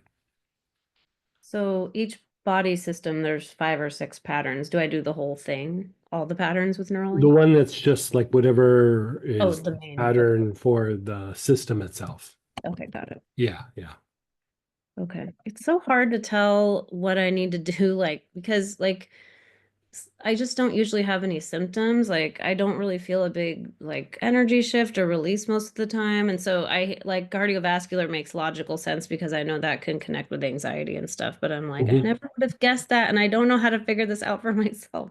But at least you're available on Tuesdays. Yeah, like, but the thing I would say is like you keep treating the body systems and you know, even though you might not be aware of it or feeling it, the body will shift. And you know, part of even not always being sensitive is still tied to the fight flight mechanisms. And so as you kind of unwind it, like the body will start to be able to perceive it to a much higher degree. Like I had that issue for like a decade. Like I couldn't feel a thing. Yeah. I Yeah. actually felt a little bit for the first time, and it's weird. When I started the classes, I was feeling a lot. I had so much exhaustion and trauma and everything. I was like Mhm. really feeling lots of shifts and releasing so much emotional stuff. And then it all went away for like a few years. And then I was having trouble with sleep again. And so I've just been cleaning the lower chakras off and on when I have time. And it Mhm. seems like perhaps that, but probably a class too, might have made me just a little more sensitive because I noticed the last class I took, I'm like, oh, I actually feel like energy coming down. I feel like I'm Mhm. kind of meditating. And I'm like, that has been Mhm. so long since I even felt that tiny thing. So, Mhm.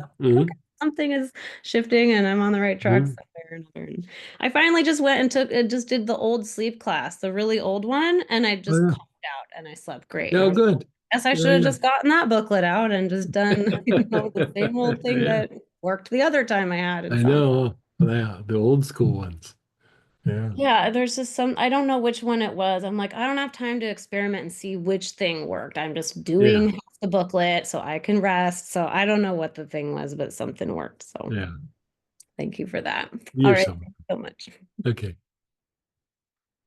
And then go ahead, Danelle, and then we have some chat questions as well. Hey, Danelle. Hey Greg. So I did the Kundalini and Inner Light booklet. I think it was over the weekend. Uh-huh. Maybe, yeah. And I I had weird dreams for 3 nights. They kind of felt like they were maybe past life-ish Okay. related.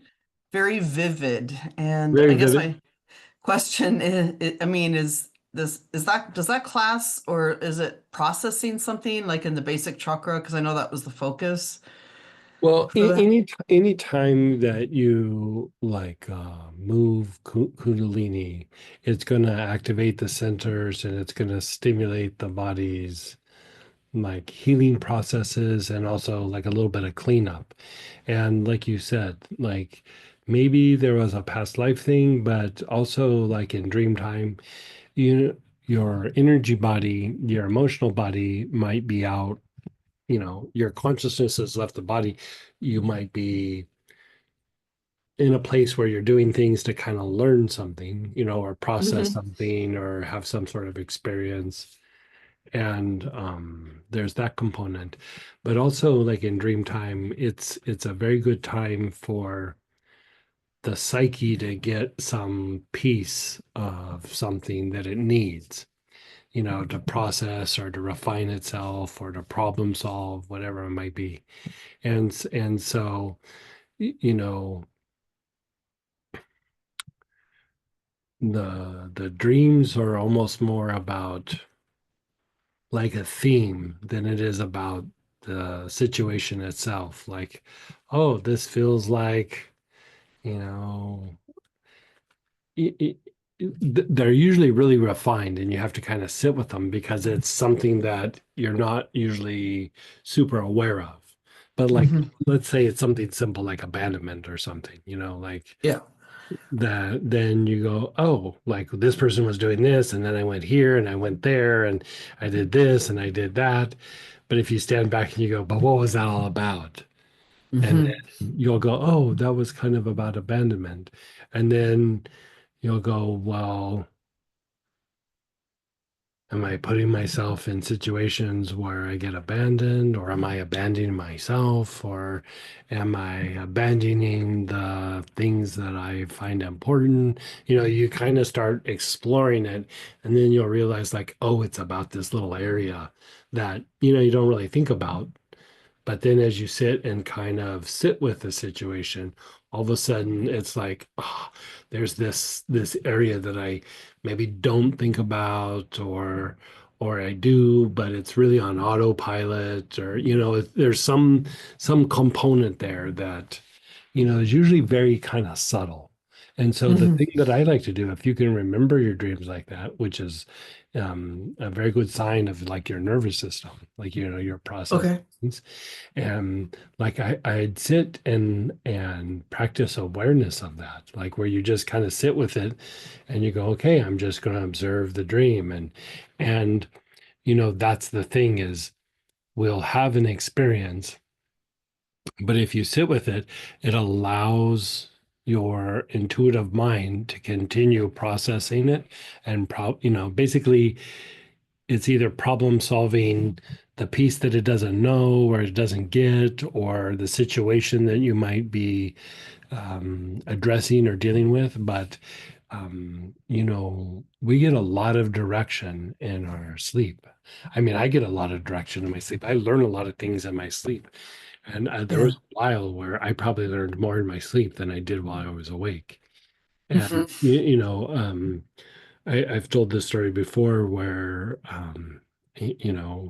back when I was doing corporate work, I'd be talking with a president of a company or CEO of a company, and I could tell they were a little bit intuitive, but not, if I said that to them, that they think of it as not problem solving or something. They think of it as like meditating and like, I feel divinely guided to something. And it's like, no, it's about problem solving and learning and dealing with things like that. And they'd go, no, not intuitive at all. And I'd go, well, when you have a difficult problem, what do you do? And he goes, well, this one person, he would say this to me all the time. He goes, I would contemplate it, and then I would go to bed, and when I woke up, I would have the solution. I go, that's intuition. That's He goes, intuition. no, it's Yeah. not. And he goes, well, I did it with my mind. And I go, I agree with that, but I think we're talking, you think it's intellect, and I'm saying it's intuition.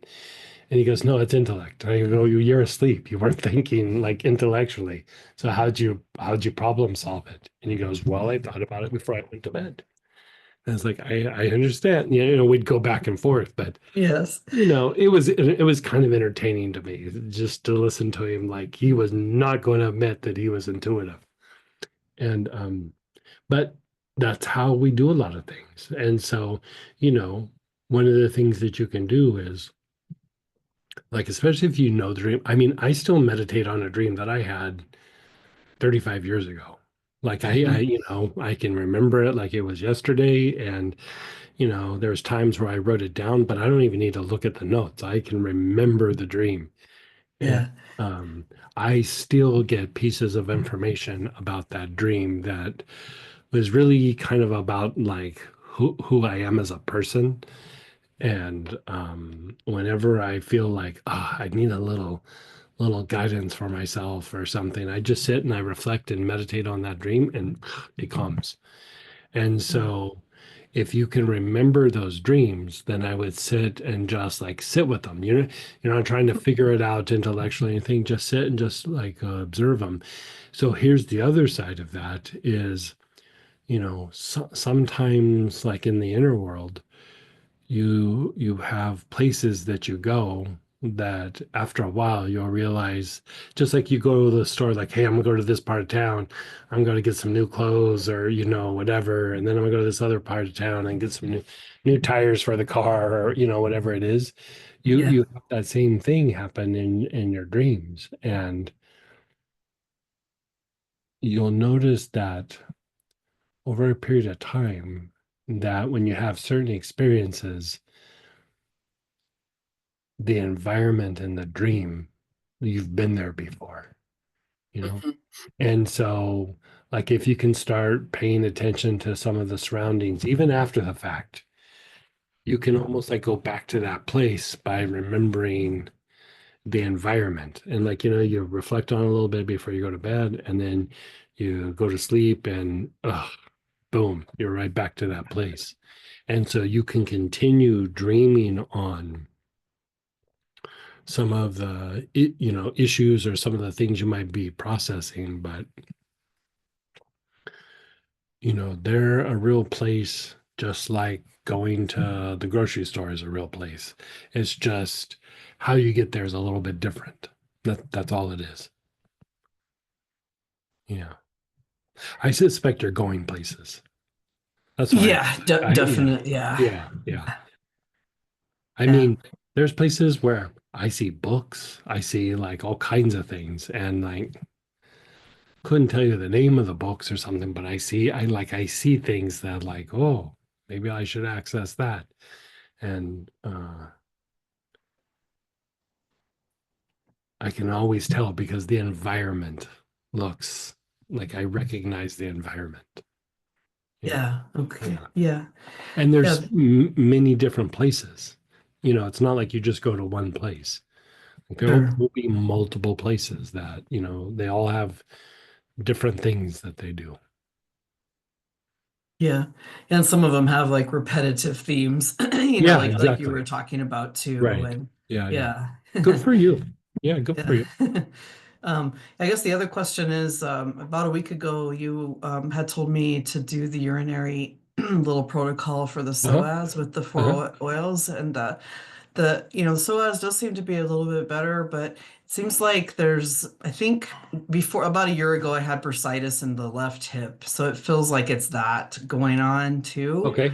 I don't know if you have any oil ideas or Yeah, like protocol. bursitis, just maybe I would say probably throw some helichrysum at it. Let me see if I can find something Okay. like helichrysum, like blue healer, or Okay. I have been so, using some of the blue healer on it too, and it does help. yeah.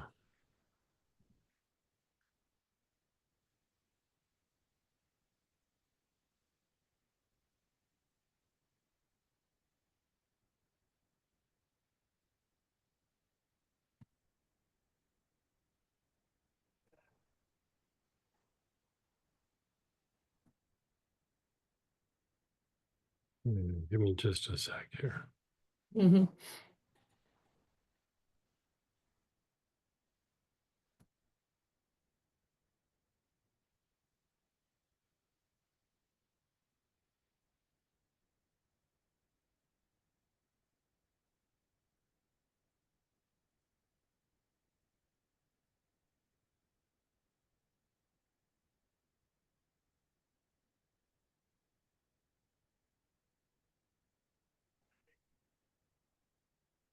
Um,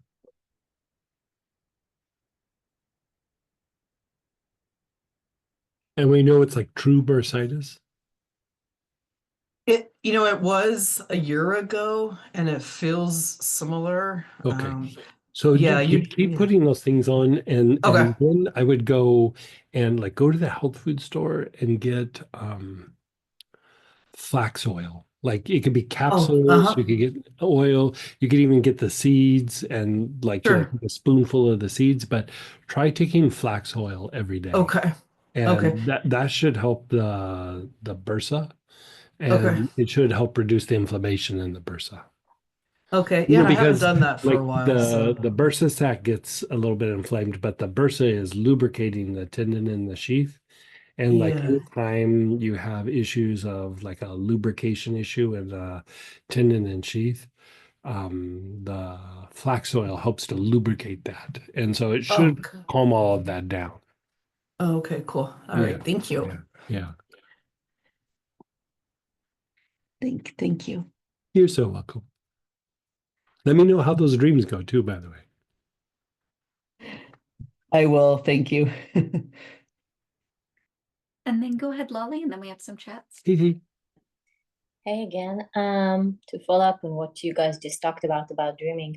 I get that a lot, that I either remember the dreams, but a lot of times I wake up and I'm like, oh my God, so much happened, Yeah. but I can't, it's there, but I can't really access the information. Like it's So like you can right there, you but can do a couple of things. Like I would say, like if you really want to start working it, you know, even though you can't remember very much, if you start like writing it, a lot of Mhm. times it'll start coming forth. And so like you'll go, oh, I really didn't see that much. And then as you start to write it out, it doesn't even matter that it's legible, but just putting Yeah. pen to paper or fingers to the keyboard or something, or I putting do it. that when I remember something. Yeah. Mhm. Okay. So and then if you want to increase your ability to be aware while you're in dream time and then bring it forth, there's a couple of things. One is you could do Om Mani Padme Hum right before you go to bed for about maybe 10 minutes. Om Namah Shivaya, you know, doing the mantra, it could help. I find Om Mani Padme Hum to be stronger for that. Like Om Namah Shivaya is a little bit more just kind of purifying, but the Om Mani Padme Hum will help you to like go deeper, be more aware, and then bring it forth.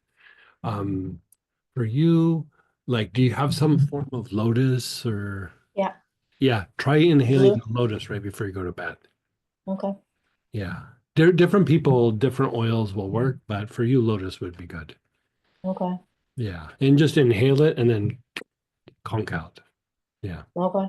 Yeah, I'll try that because I know that there's so much going on, and sometimes I can wake up and it's whatever, but especially recently, like I can feel like I wake up and I'm like, wait, I wanted to stay there with all that was going Right, on. right. Yeah. Yeah. Yeah. And But sometimes, like also like it's the thing that we were kind of talking about. Like the more that you start to recognize it in dream time, the more you can go, I want to go back to that place. You know, and you yeah. just start kind of, like there's this one place that I go to that, it's got a bunch of trees in it and a little stream and there's never people there. Like for this place, like other places, there's always people, but this one, there's never people. And if I just start thinking about that image and I go to bed, every time I go to that spot, Nice. every time. And, I don't know that there was any big thing that happened in the dream. Like it just seems like a very nice, kind of quiet, peaceful thing. It feels like a place I go to heal, like if that makes sense. Yeah. And, I just think about it. And And then when I go to bed, I was like, man, I was by the stream for like hours last night, But, and yeah, and I have dreams like even from years ago that I remember yeah. them. Yeah. And I remembered like, and sometimes I remember things I'm like, oh, that was actually a dream and it didn't, Yeah. actually happen. And then some dreams I can really pinpoint like who these people are maybe in my real life, and other dreams I'm like, I have no idea who these people even represent. Yeah. But okay, I'll try these things. I'll try the lotus and I'll see what happens. Yes, thank you. Doing dream stuff is nice. I It's fun, find it to be it's kind of nice and fun and fun, like doing this healing stuff. It's fun that way, but I find it to be a very effective tool, like a very effective tool. Yeah. Yeah, like it's giving another perspective that we may be not aware of. To kind of, Yeah. Okay. Because during the day, our intellect gets in the way.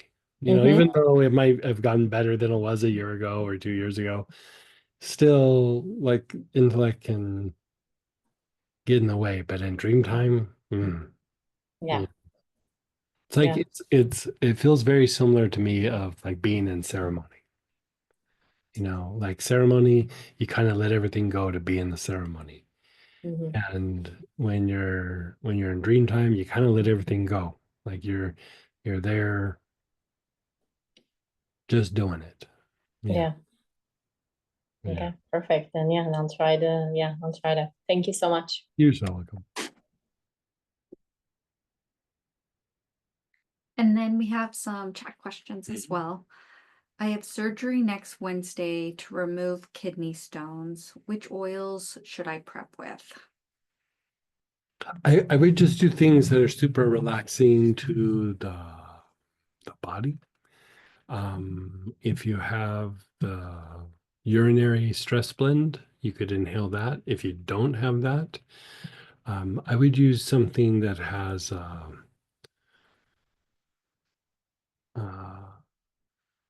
an effect on the parasympathetic part of the nervous system, or rest and repair.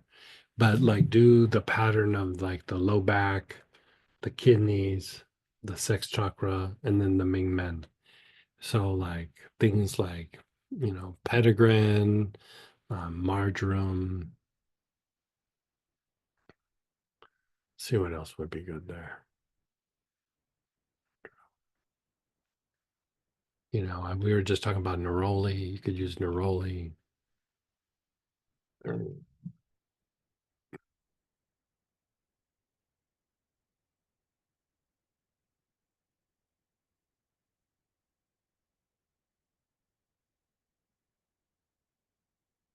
Mhm.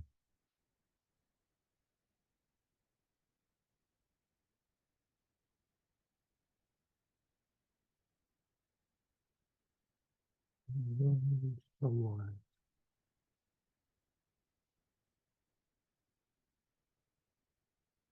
Okay, I can see that there's like a good oil. I just can't see what it is.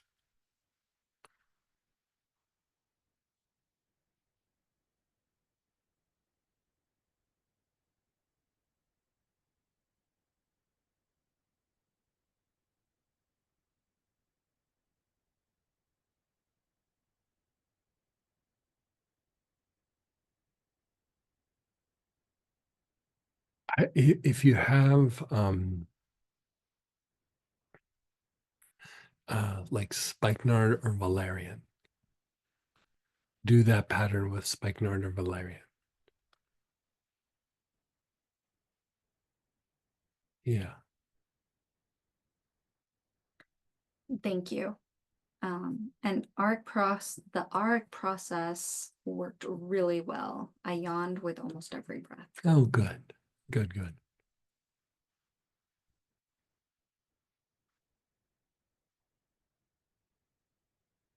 I felt very nervous during the session, the art programming. I'm thinking about past issues that I need to resolve.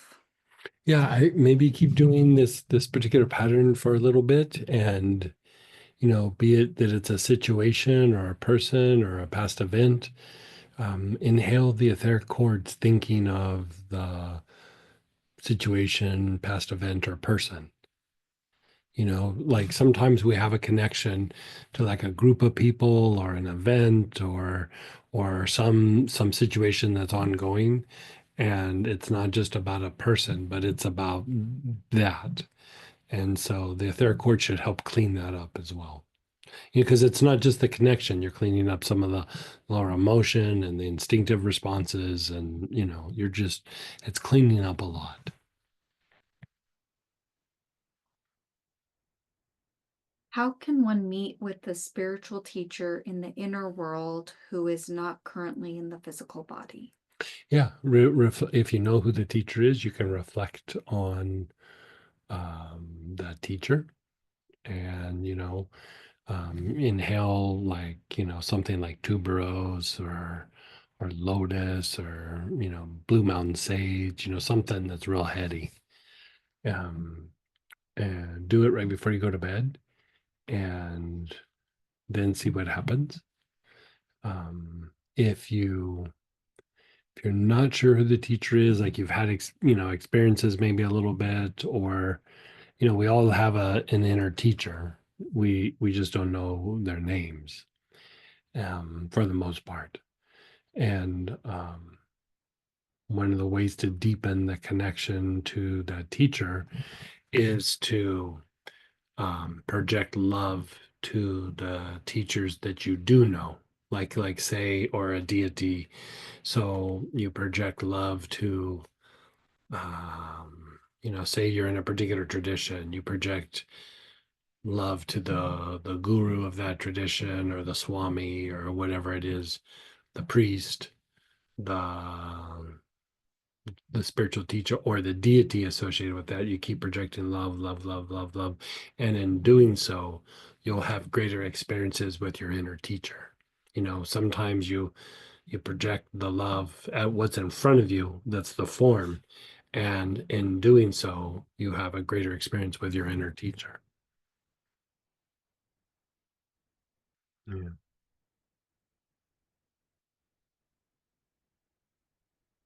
Yeah. If you want to project love to different teachers that that are in form, inhale like rose, or something while you think of them, and then just think loving thoughts, or hold them in your heart.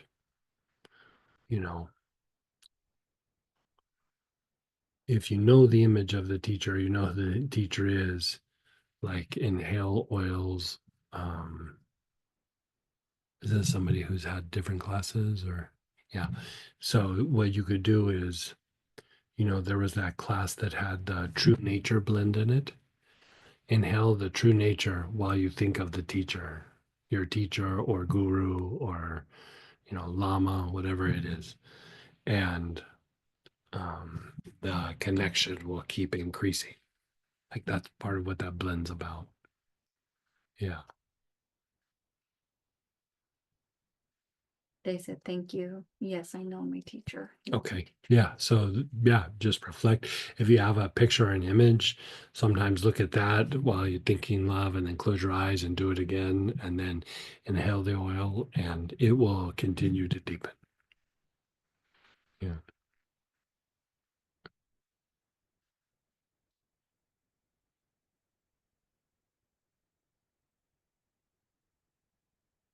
I think that's the questions in the chat. Okay. Do you want to talk about this really exciting upcoming class for 1 minute?